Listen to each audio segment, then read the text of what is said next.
আবার তিলক দেবে? তাহলে আব্বাস সিদ্দিকী যদি বলেন মাথায় টুপি, টুপিওয়ালা লোকের মাথায় তিলক দিলি, এটা আব্বাস সিদ্দিকীর বদলাম না নবীর সুন্নাতটার অপমান? এই বিবেককে বলো কি, এটা বলো কি, এটা আব্বাস সিদ্দিকীর অপমান না নবীর সুন্নতের? আর এটা করছে টিএমসির লোক। যদি বলেন কি করে বললেন টিএমসির লোক, প্রমাণ যদি চান আমি প্রমাণ দেবো। হ্যাঁ, তোমাদের বাড়ি বাঁকুড়ায়?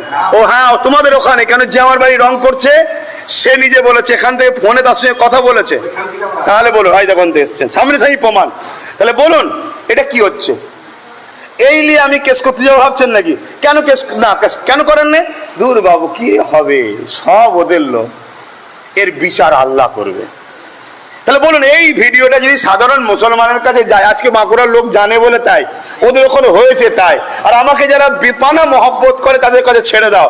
কিন্তু সাধারণ একটা নর্মাল ব্যক্তি আমাকে এখনো তো চোখে দেখেনি, তো আমার ভয় যে আপনাদের দ্বারা দূরে দূরে গেছে আব্বাস সিদ্দিকী লড়াই করছে গরিবের হয়ে, তার কাছে যদি চলে যায় আর অপর দিকে বলছে আব্বাস সিদ্দিকী বিজেপির দালাল, সে আমায় বিশ্বাস করবে না বিজেপির দালাল ভাববে না? তাহলে বলুন, একটা নবীর বংশের আওলাদকে, একটা আলেমকে বিজেপির দালাল যদি কোনো মুসলমান মনে করে, সে কি তার ইমানে আঘাত দিচ্ছে না? তাহলে কিভাবে আমার সমাজের ইমান নষ্ট করছে বুঝতে পারছেন? এরা প্রসাদ খাইয়েছে, দীঘার প্রসাদ জানেন না, সেই যেটা আগে বললাম, কেন ইমান নষ্ট করো?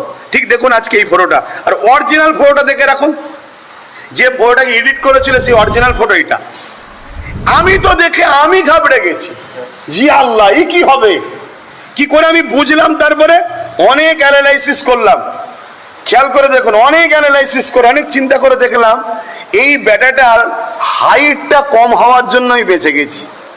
দেখুন খেয়াল করে, বিছখানে যে আছে হাইট কম, আমি যদি এদের পাশে দাঁড়াতাম এই ব্যক্তিদের থেকেও আমি লম্বা, আলহামদুলিল্লাহ। এই জায়গায় দেখুন একটা। তাহলে বলুন কিভাবে এডিট হচ্ছে? তাহলে বলুন এটা কে করছে? টিএমসি। কেন?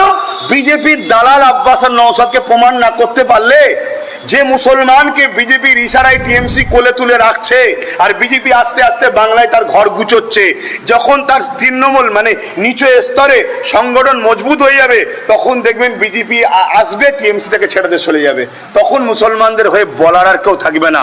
আর নওশাদ যদি গোটা 30-40 আস্তে আস্তে বেড়ে যায়, তাহলে তো নওশাদ ছাড়বে না। এই শুনছেন না, শোনেন না? এই জন্য নওশাদকে বিজেপির দালাল প্রমাণ করো, আর নওশাদ এর আব্বাসকেও বিজেপির দালাল